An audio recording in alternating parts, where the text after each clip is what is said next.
Hello दोस्तों। आज की इस रोमांचक कहानी में आप सभी का स्वागत है। ये कहानी मेरी और मेरी मम्मी की है, जो कि एक सच्ची घटना पर आधारित है। मैं आप सबके सामने ये बताना चाहता हूँ कि कैसे मैंने अपनी सौतेली मम्मी को तैयार किया, जबकि उनका मन नहीं था, पर आखिर में मैंने उनको मना ही लिया। तो चलिए, बिना किसी देर कहानी शुरू करते हैं। मेरा नाम आमिर है और मैं मुंबई का रहने वाला हूँ। हमारा एक छोटा सा परिवार है, जिसमें मैं, मेरे पापा, मेरी मम्मी और मेरी छोटी बहन नुसरत रहते हैं। मेरी अपनी अम्मी का देहांत एक लंबी बीमारी के चलते कुछ साल पहले ही हो गया था, इसलिए मेरे पापा ने दूसरी शादी कर ली थी। मेरे पापा का नाम इकबाल है और वो एक प्राइवेट कंपनी में नौकरी करते हैं। वो एक शांत स्वभाव के व्यक्ति हैं और मन लगाकर अपना काम करते हैं। मेरी नई अम्मी का नाम तबस्सुम है और वो एक हाउसवाइफ हैं। मेरी छोटी बहन नुसरत 8वीं कक्षा में पढ़ती है और मेरे बारे में मैं आपको आगे की कहानी में बताऊंगा।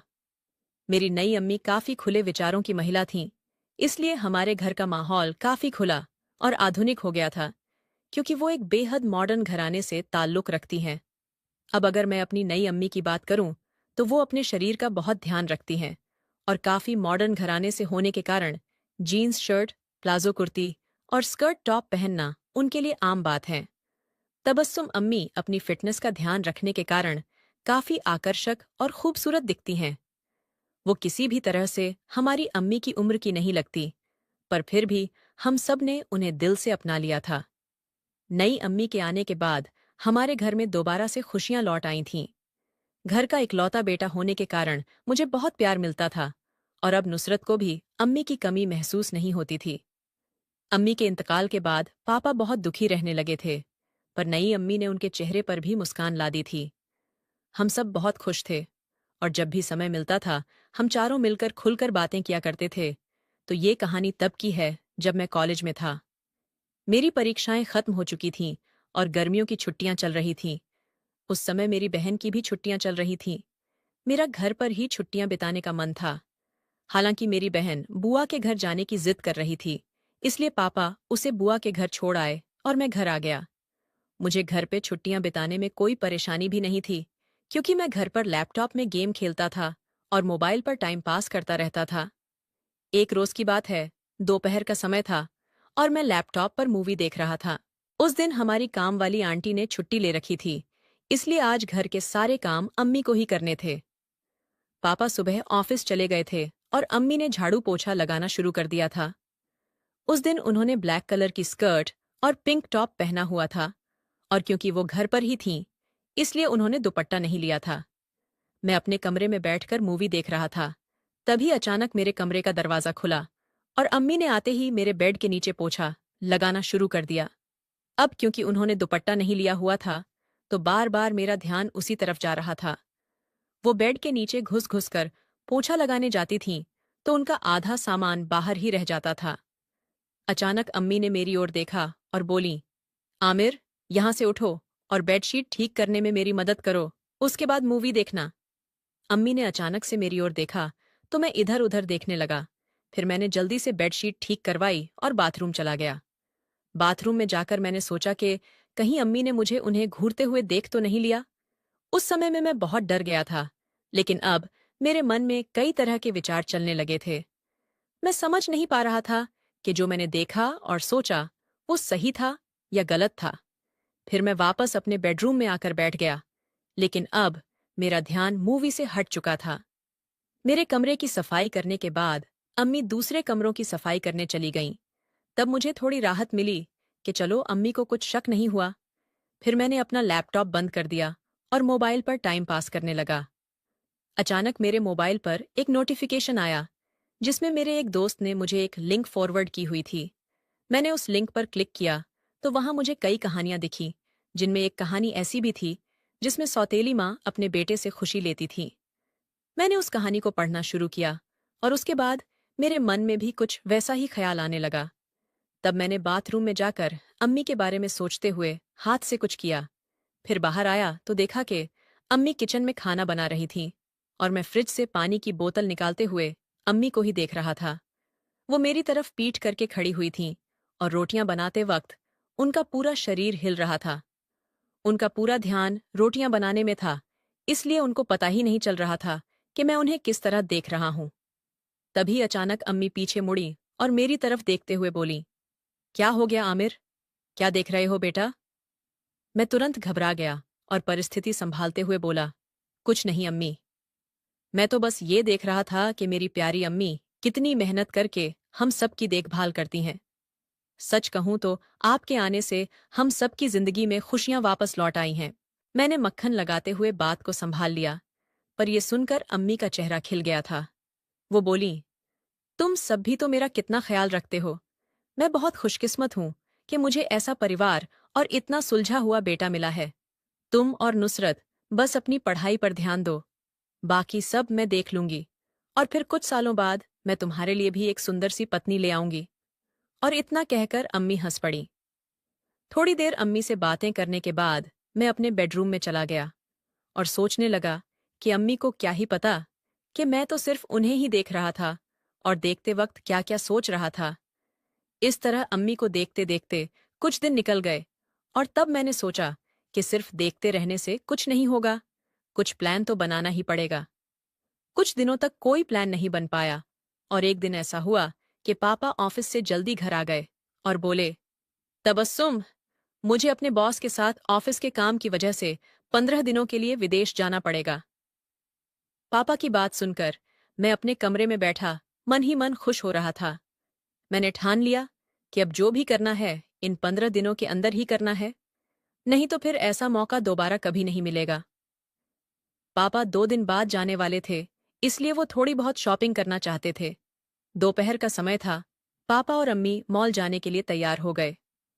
कुछ देर बाद पापा मेरे कमरे में आए और बोले, आमिर, तुम्हें भी कुछ लेना हो तो हमारे साथ चलो। मैं और तुम्हारी अम्मी शॉपिंग के लिए मॉल जा रहे हैं। मैंने कहा, नहीं पापा, आप दोनों जाओ। मैं कुछ ही दिनों पहले अपने दोस्तों के साथ मॉल गया था, तब जरूरत की सारी चीजें ले आया था। वो दोनों शॉपिंग के लिए चले गए और उनके जाते ही मैंने दरवाजा लॉक किया और अम्मी के बेडरूम में आ गया। मैं उनकी अलमारी खोलकर चेक करने लगा कि यहाँ मुझे क्या क्या मिलेगा जिससे मुझे कोई नया आइडिया मिल सकता है। तभी मुझे वहां उनकी ब्लैक कलर की वन पीस दिखाई दी और मैं ये सोचने लगा कि अम्मी उस ड्रेस में कैसी लगती होगी। मुझे वहां उनके और भी कपड़े दिखाई दिए जो अम्मी पापा के सामने ही पहनती होंगी। कुछ सोचकर मैंने उनके सारे कपड़े ठीक करके रख दिए और फिर उनकी फोटो देखकर मुझे फिर से कुछ अजीब महसूस हुआ। अब मैंने मन में ठान लिया था कि अब बैठे रहने से कुछ नहीं होगा, मुझे ही कुछ करना पड़ेगा, तभी मैं शांत हो पाऊंगा। सब कुछ ठीक करने के बाद मैं अपने कमरे में आ गया और वापस मूवी देखने लगा। कुछ देर बाद अम्मी और पापा भी शॉपिंग करके वापस आ गए। अगले दिन पापा जाने वाले थे, इसलिए अम्मी ने सुबह जल्दी उठकर सब कुछ समेट दिया और पापा को नाश्ता देकर घर के बाकी काम करने लगी। सुबह 7 बजे पापा अपने बॉस के साथ निकल गए और अम्मी घर के कामों में लग गई। पापा का कंपनी के काम की वजह से विदेश जाना हमारे लिए कोई नई बात नहीं थी। अम्मी जल्दी उठने और पापा को संभालने के चक्कर में नहाने नहीं गई थी, इसलिए पापा के जाते ही सारे काम खत्म करने के बाद अम्मी नहाने चली गईं। मैं अपने कमरे में बैठकर मूवी देख रहा था, तभी बाथरूम से अम्मी के चिल्लाने की आवाज आई। मैं भागकर वहां गया और पूछा, क्या हो गया अम्मी? आप चिल्ला क्यों रही थीं? अंदर से अम्मी की आवाज आई, आमिर, यहाँ बाथरूम में छिपकली घुस आई है और तुम्हें तो पता ही है कि मुझे छिपकली से कितना डर लगता है। तुम प्लीज अंदर आकर छिपकली को भगा दो। मैंने कहा, अरे अम्मी, मैं अंदर कैसे आ सकता हूँ? आप तो नहाने लगी होगी ना। अम्मी डर से कांप रही थी। अम्मी बोली, आमिर, मैं तौलिया बांध लूंगी, तुम प्लीज छिपकली भगा दो। और इतना कहकर अम्मी ने दरवाजा खोल दिया। अंदर जाकर मैंने तुरंत ही छिपकली भगा दी और उसके बाद मेरी नजर अम्मी पर पड़ी। उनके बाल पूरी तरह से भीगे हुए थे। उनके शरीर पर पड़ी हुई पानी की बूंदें ओस की बूंदों की तरह चमक रही थीं। उस समय उन्हें देखकर ऐसा लग रहा था कि मैं अपने हाथों से तौलियां हटाकर फेंक दूं और खड़े खड़े ही उन्हें दुनिया भर के सारे आनंद दे दूं। वैसे भी पापा घर पर नहीं थे, लेकिन मैंने खुद पर काबू किया और अपने कमरे में आकर बैठ गया। 10 मिनट बाद अम्मी तौलियां लपेटे हुए कमरे में आई और टीवी के पास लगे शीशे के सामने खड़ी होकर हेयर ड्रायर से अपने बाल सुखाने लगी। अब मैं और भी ज्यादा परेशान हो रहा था। मैं उन्हें पीछे से देख रहा था। वो बार बार अपने बालों में हाथ डालकर अपने बालों को सुखा रही थी। उनको अंदाजा भी नहीं था कि वो इस समय मेरे साथ क्या कर रही थीं। उनके लिए ये सब नॉर्मल था, लेकिन उन्हें क्या पता था कि उनके पीछे बेड पर बैठा लड़का उन्हें आनंद देने के लिए पागल हो रहा है और उन्हें लालच भरी निगाहों से देख रहा है। अब मैं सोच लिया था कि मैं आज से ही कोशिश शुरू कर दूंगा। कुछ सोचकर मैंने कहा कि अम्मी, आपके पास इतने सारे कपड़े रखे हुए हैं, पर फिर भी आप वो पुराना सा स्कर्ट और टॉप ही क्यों पहनती हो? अम्मी हंसते हुए बोली, आमिर, तुम मेरे कपड़ों पर कब से ध्यान देने लगे? और वैसे भी मुझे घर में जो आरामदायक कपड़े लगते हैं वही पहन लेती हूँ। मैंने बात बढ़ाते हुए कहा, अम्मी, आप इन सब कपड़ों में बहुत उम्र दराज लगने लगती हो। आप जीन्स टॉप और वो सारे कपड़े पहना करो ना प्लीज। मेरी बात सुनकर अम्मी हंस पड़ी और बोली, अब मुझे जवान लगकर क्या करना है आमिर? अब तो मेरी शादी भी हो चुकी है और मुझे 2 सुंदर बच्चे भी मिल गए हैं। इतना कहकर अम्मी अपने कमरे में चली गईं। थोड़ी देर बाद अम्मी कपड़े पहनकर बाहर आई, पर मुझे थोड़ा बुरा लग रहा था क्योंकि उन्होंने मेरी बात नहीं मानी थी। वो फिर से ढके हुए कपड़े पहनकर आई थी। मेरा उदास चेहरा देखकर अम्मी बोली, आमिर, तुम इतना उदास होकर क्यों बैठे हो? मैंने कहा, अम्मी, मैंने आपसे बस ही एक रिक्वेस्ट की थी कि आज आप मेरे मन के कपड़े पहन लो, लेकिन आपने फिर भी मेरी बात नहीं मानी। अब आप ही बताओ कि क्या मुझे बुरा नहीं लगेगा? अम्मी ने मेरे सिर पर हाथ फेरा और बोली, तुम उदास मत हो। आज मैं तुम्हारी मर्जी के हिसाब से ही चलूंगी। इतना कहकर अम्मी वापस अपने कमरे में चली गईं और वहीं ब्लैक कलर की वन पीस पहनकर बाहर आईं। उनको देखते ही मेरा मुंह खुला का खुला रह गया। मैं कुछ सोच ही नहीं पा रहा था, क्योंकि वो बहुत खूबसूरत लग रही थी। थोड़ी देर बाद मैंने कहा, अम्मी, आप तो मेरी हम उम्र लग रही हो। मेरी बात सुनकर वो हंसने लगीं और बोली, अरे आमिर, मेरी और तुम्हारी उम्र में 20 साल का फर्क है। फिर मैं तुम्हारी हम उम्र कैसे लग सकती हूँ? मुझे समझ नहीं आ रहा था कि क्या कहूँ, लेकिन कुछ तो कहना ही था। इसलिए मैंने कहा, अरे अम्मी, ये बात तो हम दोनों को पता है ना, पर बाहर वालों को क्या पता कि हमारी उम्र में कितना अंतर है। अगर हम दोनों एक साथ बाहर घूमने गए तो लोग सोचेंगे कि हम दोनों गर्लफ्रेंड बॉयफ्रेंड हैं। इतना कहकर मैं जानबूझकर रुक गया और अम्मी की प्रतिक्रिया देखने लगा। तभी अम्मी ने बिना समय गवाए उत्सुकता से पूछा, अच्छा और क्या? मैंने कहा, कुछ नहीं अम्मी, अब बस इतना ही बोलूंगा, नहीं तो आपको गुस्सा आ जाएगा। अम्मी बोली, आमिर, मुझे कभी तुम पर गुस्सा आया है क्या? तुम्हें जो भी बोलना है तुम मुझसे बोल सकते हो। अब जल्दी से बोलो, तुम क्या कहने वाले थे? मैंने कहा, अगर हम दोनों साथ बाहर घूमेंगे तो लोग हमें गर्लफ्रेंड बॉयफ्रेंड समझेंगे, पर आपके उभार देखकर कुछ लोग हमें शौहर और बीवी भी समझेंगे। मेरी बात सुनकर अम्मी शर्मा गई और बोली, इतनी छोटी सी बात पर मैं तुमसे गुस्सा क्यों करती आमिर? और फिर से अम्मी हंसने लगीं।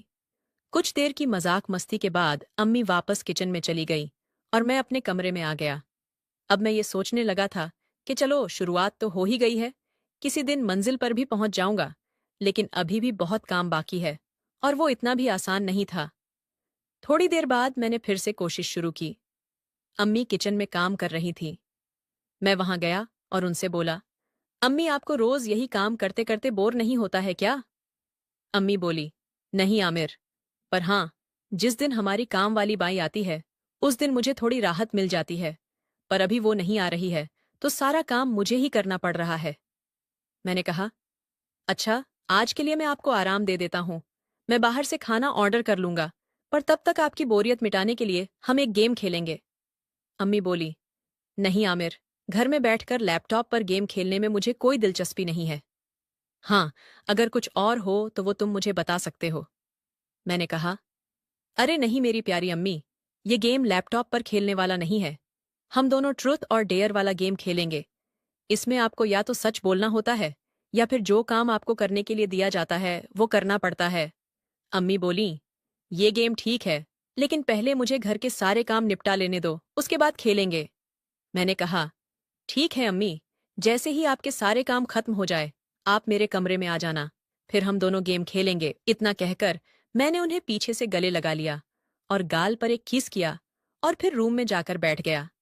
मैं अपने रूम में बैठकर ये सोचने लगा कि अम्मी तैयार तो हो गई हैं, लेकिन उनसे ऐसा क्या पूछूं जिससे उनको गुस्सा ना आए और मेरा काम भी हो जाए। थोड़ी देर बाद अम्मी मेरे कमरे में आईं और मेरे सामने आकर बैठ गईं। अम्मी बोलीं, अब बोलो, क्या खेलना है?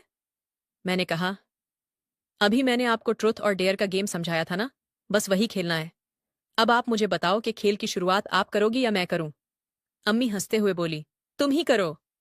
मैंने कहा, अच्छा, आप ये बताओ कि आपको ट्रुथ चाहिए या डेयर?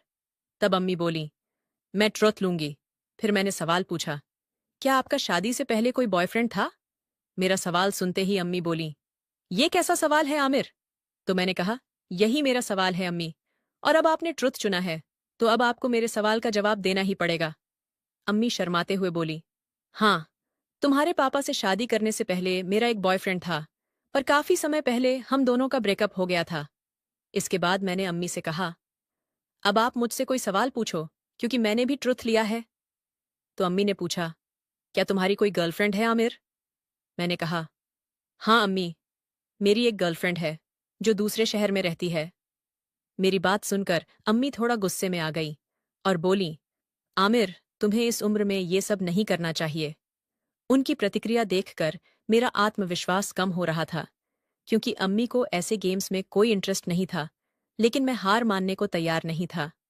तभी मैंने कहा, अरे अम्मी, मैं तो मजाक कर रहा था, और आप मेरे मजाक को सीरियस ले लेती हो। तब अम्मी प्यार भरी मुस्कान के साथ हंस पड़ी और सिर हिला दिया। इसके बाद मैंने अम्मी से पूछा कि अब आपको क्या चाहिए, तो उन्होंने फिर से ट्रुथ लिया। तो मैंने उनसे सवाल किया कि क्या आपने शादी से पहले कभी आनंद लिया था? मेरा सवाल सुनकर अम्मी गुस्से से बोली, आमिर, अब ये बहुत ज्यादा हो रहा है। मैं तुम्हारी अम्मी हूं, तुम्हें मुझसे ये सब बातें नहीं करनी चाहिए। मैंने उनसे कहा, अम्मी, ये बात आपको भी पता है कि आप मेरी सगी अम्मी नहीं हो। हमारे बीच दोस्ती का रिश्ता है, और दो अच्छे दोस्त एक दूसरे से कुछ भी नहीं छुपाते हैं। अगर आप मुझ पर भरोसा करती हैं, तो आप भी मुझे सब कुछ बता सकती हैं। अम्मी बोली, आमिर, मुझे तुम पर पूरा भरोसा है, लेकिन फिर भी हमारे बीच अम्मी और बेटे का रिश्ता है, और हम दोनों के बीच ये बातें सही नहीं है। तब मैंने उनसे कहा, अम्मी, आप तो बहुत पढ़ी लिखी हो, फिर भी ऐसी बातें कर रही हो। ये सब बातें तो बहुत कॉमन हैं।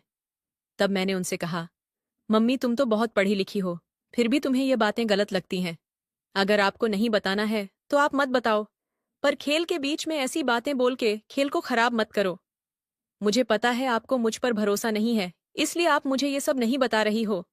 अम्मी बोली, आमिर बेटा, तुम्हें सब कुछ जानने का हक है, पर तुम ये भी तो ध्यान रखो कि तुम ये सब बातें किस पूछ रहे हो। मैं रिश्ते में तुम्हारी अम्मी लगती हूँ, मुझसे ये सारी बातें करना तुम्हें शोभा नहीं देता। मैंने कहा, अम्मी, आपको भी पता है कि मेरा कोई दोस्त या गर्लफ्रेंड नहीं है, तो मैं ये सारी बातें किससे पूछूं? एक आप ही तो हो, जिससे मैं अपने दिल की बात कर लेता हूँ। तब अम्मी को थोड़ा बुरा लगा, क्योंकि मैं थोड़ा शांत स्वभाव का लड़का हूँ, इसीलिए मेरे ज्यादा दोस्त भी नहीं हैं। अम्मी को मेरी बात समझ आई, और वो पूरी तरह से गेम खेलने के लिए तैयार हो गईं। अम्मी बोली, हाँ, मैंने कई बार थोड़ा थोड़ा किया है, और एक दो बार तो पूरी तरह से आनंद लिया है। सच कहूं तो वो सब बहुत अच्छा लगता था। मैंने कहा, अम्मी, आपने इतनी छोटी सी बात बताने के लिए इतना ज्यादा समय क्यों लिया? अम्मी थोड़ा मुस्कुराई और बोली, अब तुम बताओ आमिर, तुम्हें क्या चाहिए? मैंने कहा, इस बार मैं डेयर लेना पसंद करूंगा। अम्मी ने पूछा, क्या तुमने कभी किसी लड़की को वो सब दिया है? मैंने कहा, नहीं, पर अगर कोई आपके जैसी दिखने वाली मिलेगी तो जरूर देना चाहूंगा। वो बोली, अभी तो तुम कह रहे थे कि आपके अलावा और कोई नहीं चाहिए, और अब मेरी जैसी दिखने वाली के साथ कर लोगे? मैंने कहा, अम्मी, तो क्या आपको दूं? अम्मी बोली, हाँ, लेकिन गाल पर। मैंने कहा, नहीं, मुझे कहीं और चाहिए। मेरी ये बात सुनकर अम्मी बहुत ज्यादा गुस्सा हो गई और मुझे चार बातें सुनाने लगीं, लेकिन मैंने फिर भी हार नहीं मानी, क्योंकि मुझे पता था कि अगर आज हार मान के बैठ जाऊंगा तो आगे कभी कुछ नहीं कर पाऊंगा। मैंने किसी तरह उनको शांत किया और फिर से खेल शुरू कर दिया। मैंने कहा, आप गुस्सा मत करो, मैं आपकी ही बात मान लेता हूं। मैं धीरे से उनके पास गया और गालों की जगह कहीं और करने लगा। मैं धीरे धीरे करके उन्हें तैयार कर रहा था, जिससे वो संघर्ष करना बंद कर दें। फिर मैं वो सब करने लगा जो मुझे नहीं करना चाहिए था। अचानक से मेरी आंखें अम्मी की आंखों से मिली, तो उनकी आंखों में चिंता साफ झलक रही थी। वो मुझसे विनती कर रही थी कि आमिर बेटा, ये सब मत करो, हमारे रिश्ते में ये नहीं होना चाहिए।